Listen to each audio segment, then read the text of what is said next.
Steve, starting with you, we had 3 major confirmations hearings in the Senate this week.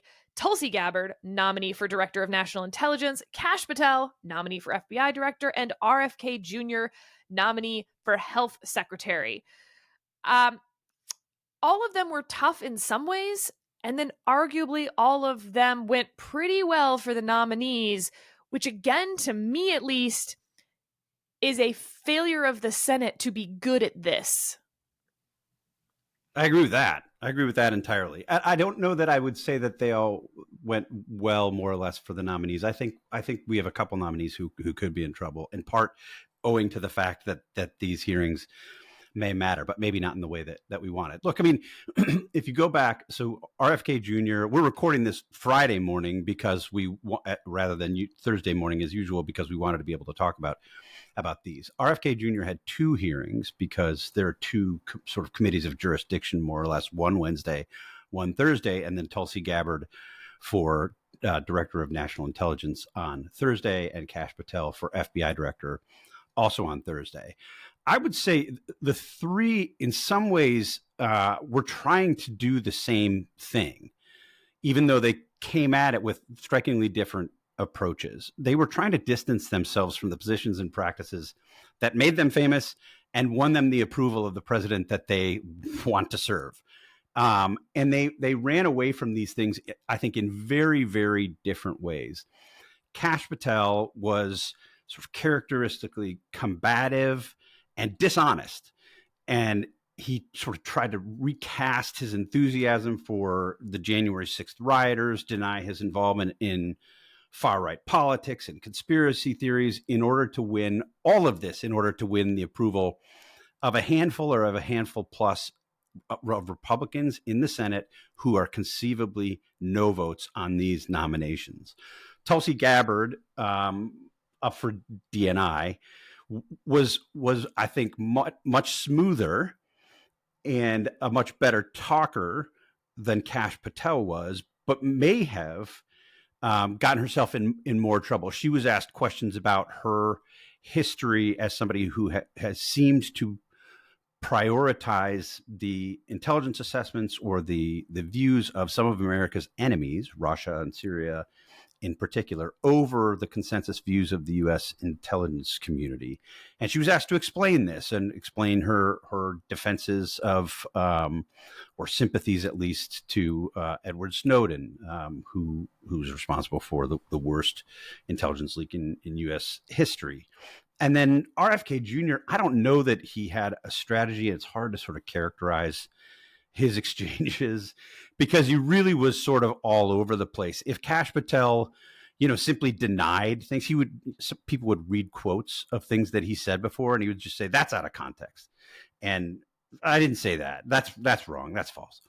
And Tulsi Gabbard would kind of talk her way around those things and re-explain them and recast them. And there was no rhyme or reason to what Kennedy did. He, with his sort of gravelly voice, would lash out at some of the questioning. He would seem apologetic at other times. Sometimes it was as if he wasn't the same guy who had been for 4 decades an amplifier of crazy conspiracy theories on all manner of health issues, on vaccines, on things like that. But what struck me probably as much as anything was the fact that these nominees, I think Kash Patel is likely to get through. Tulsi Gabbard is in trouble. Senator Curtis of Utah, who replaced Mitt Romney, and is not on the Intelligence Committee, which held the hearing, but sat in the hearing room anyway because he wanted to see this up close because he had some questions, told us after the hearing that he left the hearing with more questions and deeper concerns, having listened to her for the several hours that she spoke than he had when he came in. And that was the Gabbard hearing that was at the same time as Kash Patel's hearing. And there was some indication that he had considered voting no on Kash Patel. So I find it interesting. He had to choose which one to sit in on. And I don't know whether that means he's already made up his mind to vote no on Patel, whether he'd already made up his mind that actually he can swallow Patel, whether he, does he think he can vote no on both? Is he only going to vote no on one? Like, what do you read into the fact that he attended the Gabbard hearing over the Patel hearing? if anything. Yes, sort of interesting. I mean, he's clearly a senator who does his homework. He cares about these things. One other interruption, just sure. because we're focusing on Senator Curtis, because there's reason to believe that Senators Collins, Murkowski, and McConnell will be no votes if Curtis is the fourth no vote, if that makes sense. So if Curtis votes no, the nominee fails, is the short version. Potentially, right. And you can overread this stuff, and look, we won't know until there's an actual vote, right? I mean, Senator Murkowski and some of her questioning seemed friendlier than I think some of us anticipated. But you also had Senator Bill Cassidy, who led the hearings for RFK Jr. and is a physician. He's a gastrointestinologist, GI doctor. Gastroenterologist. Yes, that too. Gastrointestinologist. I prefer that. I prefer intestinologist. He's a GI doc. Because there are intestines there. I mean, just to be clear. For some people. Really? You wish that Republicans had shown more guts in some of their questioning. Sorry. Frankly, I wish Democrats had. So this was the point I was meandering to overall. Two big takeaways. So I split my time between watching the Kash Patel hearing yesterday. I listened to a big chunk of the RFK hearing on Wednesday. I watched the Kash Patel hearings yesterday and watched most of the Tulsi Gabbard hearings yesterday later. And a couple things really stood out. He said he didn't, for instance, know who Stu Peters was. Stu Peters is a sort of far-right Groyper type, sometime Holocaust denier, anti-Semite. He's been described by some of the lefty groups as a white nationalist or white nationalist sympathetic. And Kash Patel has appeared on his podcast 8 times.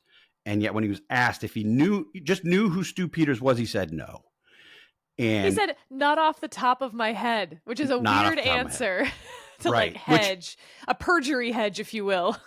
This is, I think, how he can probably get around being accused of saying that this was an unequivocal and clear denial. But Stu Peters afterwards, not that we should necessarily take what Stu Peters says at face value, tweeted, like, kind of laughing about this. Like, really? The guy doesn't know who I am? We text each other on our personal phones. Like, of course he knows who I am.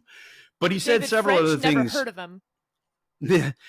He said several other things that I think in a previous era with a previous nominee would have drawn intense scrutiny and may well have led to him being defeated. And I think he emerges from these hearings because there's little appetite to challenge him among Republicans as the most likely of the three to get through. Part of that is, to your point, Sarah, due to the horrendous questioning we saw from Democrats. They just fell down on the job. Now, Republicans, senators should have had better questions too, for sure. Do you want to read the transcript of all the questions that Senator Whitehouse asked Kash Patel? Oh, we just did, because he didn't ask any. He just used his 5 minutes to talk himself. In fact, almost all of the Democrats did versions of that, although Senator Whitehouse's was literally, there was no question for Kash Patel. And at the end, when Kash Patel was like, I would appreciate the opportunity to clarify that, Senator Whitehouse said no. So the one moment where maybe Kash Patel could hang himself, he was like, please stop. Don't want to hear anything from you. Exactly. Even Senator Klobuchar, who was credited, I think, as being the most effective, basically was just like, did you say this? And he's like, it's out of context. Did you say this? She was the worst, in my view. She was the worst. She asked the most questions, but she was racing through her questions as if the goal were to just ask as many questions as possible. So she would ask him a question about something that he said that was, this is a guy who writes for Gateway Pundit, major conspiracy site. He did raise money for the January 6th choir, or he did help produce the January 6th choir. She asked him a question about that. He would just deny it or say it was out of context. And then she would state the date that he supposedly said these things rather than try to get him to answer the question. And in some cases, he on the January 6th choir issue, he has in public several times taken credit for saying the things that he said, for popularizing the January 6th choir. He did it on Steve Bannon's show. He did it on Devin Nunes' podcast. And, if you listen to him yesterday, he was basically like, yeah, I don't even know what you're talking. What? Choir? Yeah. Oh, I mean, I liked those people, but I was raising money for, poor kids. And she didn't press him at all. Anyway, she raced through. She got 3 extra minutes, but all she did was ask the questions and then basically give a timestamp. So he was never forced to answer these things. Anyway, it was overall an ineffective hearing because of everybody involved. David French, can we stop talking about Senate hearings? I mean, in life, are we done with these? Is the Senate so ineffective at this point that we can just call it a day? I would be tempted to immediately say to you, yes, Sarah, this is absurd. It was ridiculous. It was incompetent. Even the aggressive questioning, as Steve said, was often incompetently executed. And I thought that we were going to be able to sunset the idea that until we get a more serious political class, that we don't have to obsess over these things. But I still remember there was a hearing, not Senate, House hearing after October 7th on the university's responses to anti-Semitism that actually did shake up the academic world. So good reminder.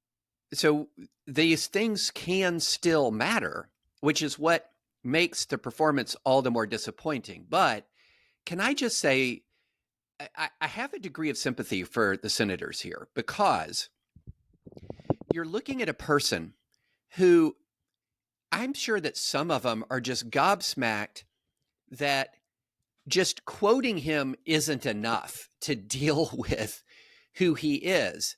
But we're in a political moment. And our former colleague, Andrew Egger, did a piece about Kash Patel's podcast problem, talking about Stu Peters and other things. And what's so shocking to me, and sort of really level setting our moment, here's a title of one of the episodes that that Patel appeared on. This is from Andrew's piece. Vaxxed mind control zombies advocate for World War III with Russia to save Zelensky's fake democracy. Okay, so that's the title of the podcast. Unhinged. But here's the problem. You've got a whole Republican base reading that title going, yup, that sounds about right. This is where we are. And so how do you respond when there is a giant segment of the body politic, which also happens to be the core base of the president, and whose views are mirrored by the president, who he nominates people who are like mini-me's of him. That's what he's doing. He's been nominating some mini-me's in some interesting ways. And so you're a Republican senator, and what do you do to a Trump mini-me when Trump is the guy who's the colossus astride your party? Now, yes, the answer should be you exercise your independent judgment like a reasonable adult, but that is not the answer that they're providing. And then for the Democrats, I think the Democrats really have lost any conception of how to persuade people who are outside their tent. They're just not there. And again, I can kind of understand it. Look, they've won popular vote majorities for a generation. They were consistently the more popular of the parties. Their consistent thought was all we have to do is get our people together and we win. And now they have to actually reach outside the tent. And they're proving time and time again that they cannot crawl into the mind of even someone 1 millimeter to the center right who might be persuadable and reachable and use language or focus on issues that matter to them. They're just so trained to respond by inflaming their base that they have lost the art of persuasion in many ways in reaching anyone outside their tent. And that kind of stuff is obvious when these hearings arise. Mike, should I put this in not worth your time ?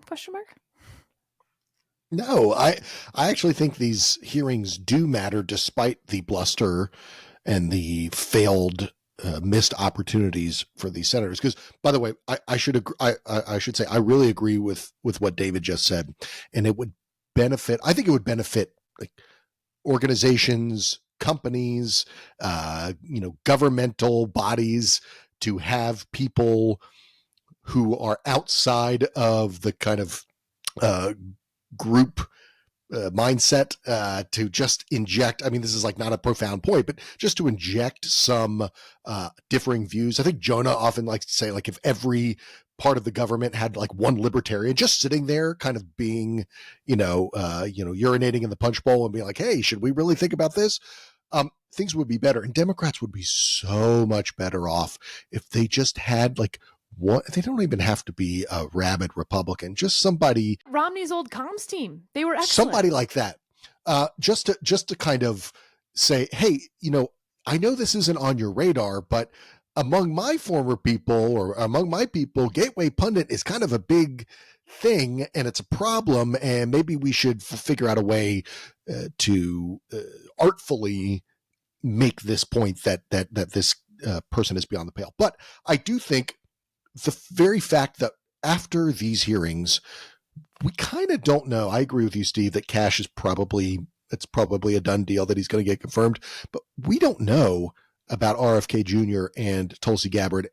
We didn't know before, and we certainly don't know after what the final vote is going to be, whether it's going to matter. And I think that just proves that how they performed, how they answered questions or didn't answer questions does matter, because we're talking about margins here. We're talking about, is it going to be 3 Republican senators or 4? There was talk that Democrats might vote for RFK Jr. at some point. I think that might be off the table now. Maybe not. Who knows? I haven't been doing like a whip count here. But I do think it matters. And I think it matters procedurally too, because let's talk about Tulsi for a second. Tulsi Gabbard for a second. If she does not get out of the Intelligence Committee, and if Susan Collins and Todd Young vote against her with every single Democrat on the Intelligence Committee, she doesn't get out of committee. And John Thune, the Senate Majority Leader, has very few convoluted options of putting her confirmation to a vote on the floor. That's the point in which Thune calls up, or somebody else in leadership calls up the White House, calls up Donald Trump, and says, "You got to pull her." I think that's likely, and it's almost certain if she gets voted down by the committee. So these hearings do matter. The fact that somebody like Todd Young came out, said basically, I kind of know, I've heard everything I need to hear. The fact that Curtis, because it's not just that she might lose, the support of the Intel Committee and not get voted out of the Intel Committee. It's that the fact that she's going to be unable to get out of there, if that happens, will be because there are more than just Susan Collins and Todd Young opposed to her nomination. There are other Republicans like John Curtis, like others. And so, yes, these things do matter. But can we just do them better? Can we please just can we focus on senators and senators' staffs thinking through these things more than just, can I generate a clip that's going to run on MSNBC that's going to I'm going to be able to point to raise money for myself? Please, can we get that going? Sarah, can you help? Can you help out? No. Fix that, okay, please.